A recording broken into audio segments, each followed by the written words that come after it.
À Kasenyi, sur les rives du lac Albert, l'eau n'est pas seulement un paysage. C'est une source de vie, de nourriture, de mémoire et d'identité. Mais sous ces lacs, un autre trésor attire les regards. Le pétrole. 1,4 milliard de barils de brut récupérables se trouvent sous les eaux du lac Albert. Depuis plus de 15 ans, cette richesse invisible nourrit des promesses, des contrats et beaucoup de silence. Pendant que l'Ouganda voisin construit déjà des pipelines, le président ougandais Yoweri Museveni a lancé une campagne de forage sur le champ pétrolier Kingfisher, opéré par la compagnie chinoise CNOOC. Elle est située sur lac Albert, une zone naturelle réputée pour sa biodiversité, des champs pétroliers et un champ de bataille.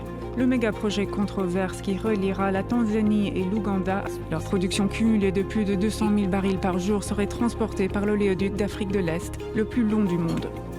Ici, en République démocratique du Congo, les communautés vivent avec des rumeurs, des peurs et très peu d'informations officielles. Alors nous sommes venus écouter la base. Entre les années 2000 et 2010, l'État congolais a attribué des permis d'exploration et signé des contrats de partage des productions pour les blocs pétroliers 1 et 2. En 2010, des contrats ont été confiés à des sociétés privées liées à l'homme d'affaires Dan Gettler avec une participation opérationnelle d'Oil of DRC Congo. Pourtant, aucune exploitation à grande échelle n'a vu le jour. En 2021, ces permis ont expiré officiellement. Depuis, un vide juridique persiste pendant que les communautés locales, nationales, voire internationales continuent d'attendre des explications. Je n'ai aucune information par rapport au contrat pétrolier dont vous faites mention. Cet aveu est lourd de sens. Oui, donc, antérieur dans les années quand c'était 2006, donc, il y avait des études qui ont été faites par l'entreprise, je me rappelle, Oil of Congo, c'est ça, je comprends bien un peu. Et depuis tout ce temps, depuis que cette entreprise était partie jusqu'à présent, nous n'avons jamais reçu d'autres études.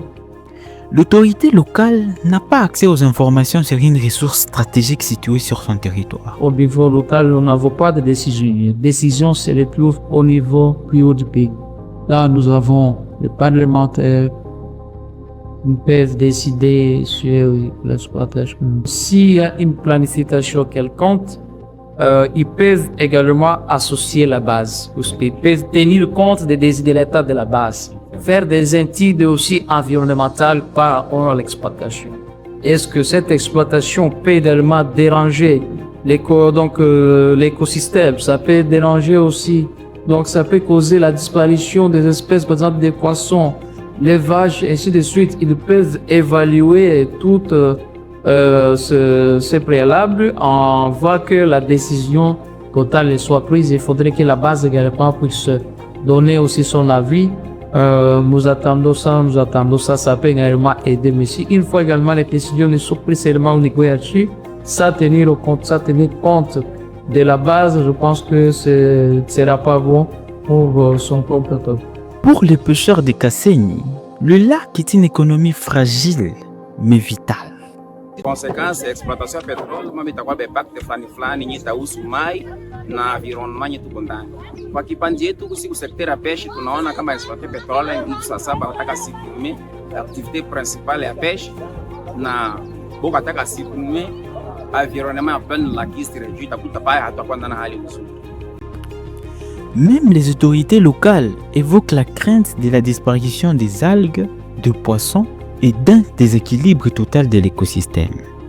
Tunaona Uganda wako exploiter essence na bapima ko respecter réglementation na ukipima kuita ba pêcher d'une façon générale comme ça tunafaa kidogo ngambo Uganda parti ma respecter bana parti ko exploiter pétrole samaki haiko mais parti ma respecter réglementation avec exploiter pétrole kasamaki nusu mais koto kukitu haiko si atuamini kama kazi itakuwa yetu juu constant tunafanya ya kwanza service Oil of Congo alifia hapa kufanya test kwa sababu site ya petrole hiko tuliona sana kuplane hapa ilikuwa tu baetranje ndio wanatumika.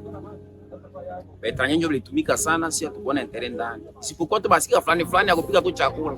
Sasa kuvi social mwanamke utafanya kazi, eske family sasaidia famille au tusaidia famille? Kazi inaomba ikamate mtu yoyote ili sasaidia famille. Mais batu tu fulani akifanya kazi, mtu pana fanya kazi, italeta asima magumu sana. Ina créer chômage na sina kwa ya mingi. Leo leta kuna mua ba exploiter pétrole. Gouvernement national mbele ukamata decision fulani kuhusu lac Albert exploitation ama maneno ya peshe afika kwa yeye peke sur terrain. Mais malheureusement kwa sasa wapeshe tunaziona mbele ya gouvernement kutuma delegation yake corrupie haiko nafuata le vrai problème sur terrain. Anaweza kafika malalamiko tu wapeshe naenda mais hatuonake majibu kamili. Ni kusema si malalamiko tu afia yake gouvernement national. De l'autre côté du lac, en Ouganda, l'exploitation pétrolière avance. Des grandes compagnies internationales développent le projet Tilenga et Kingfisher avec un oléoduc de plus de 1400 km vers la Tanzanie. Cette avancée renforce la frustration des communautés congolaises qui voient les développements passer sans elles. On parlait du contrat sur l'exploitation du lac Albert. Si ces projets nous arrivent, de créer des conséquences parce qu'à un moment donné, nous étions sensibilisés sur les conséquences de l'exploitation du pétrole, ce qui se passe ailleurs, là où on exploite déjà le pétrole. Alors, c'est que nous ne voulons pas que ça nous arrive ici à Kasenyi parce qu'ici, les gens vivent de la pêche. Ici, aujourd'hui, ces conséquences parmi lesquelles on nous a cité même la destruction des animaux aquatiques. Ces animaux aquatiques, c'est aussi les poissons. Et ici, les poissons de Kasenyi ravitaillent même Kinshasa. On parle de poissons de Kasenyi même à Kinshasa. Et si maintenant la population se déplace d'ici pour un autre millier, vous voyez, la population qui ne savait même pas comment cultiver. Et là, la vie deviendra de plus en plus difficile, même s'il y aura des maisons, tout. Mais la vie sera toujours difficile. Le gouvernement doit d'abord consulter la base. La base, c'est très important. Et lorsqu'il consulte d'abord la base, c'est là qu'il saura qu'est-ce que la population riveraine en a besoin et qu'est-ce que ces explorateurs doivent faire pour protéger l'environnement. Parce qu'ils ne doivent pas seulement exploiter le pétrole, sans connaître qu'est-ce qui est recommandé là-bas.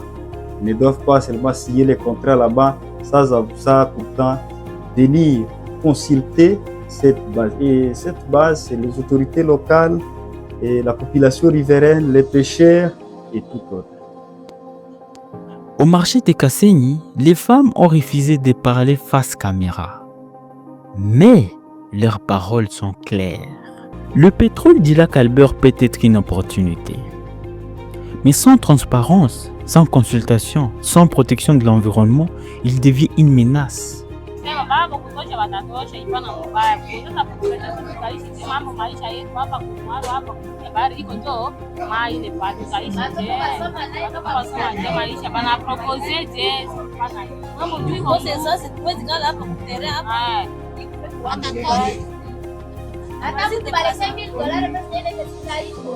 Les anciens contrats ont montré des dangers du secret.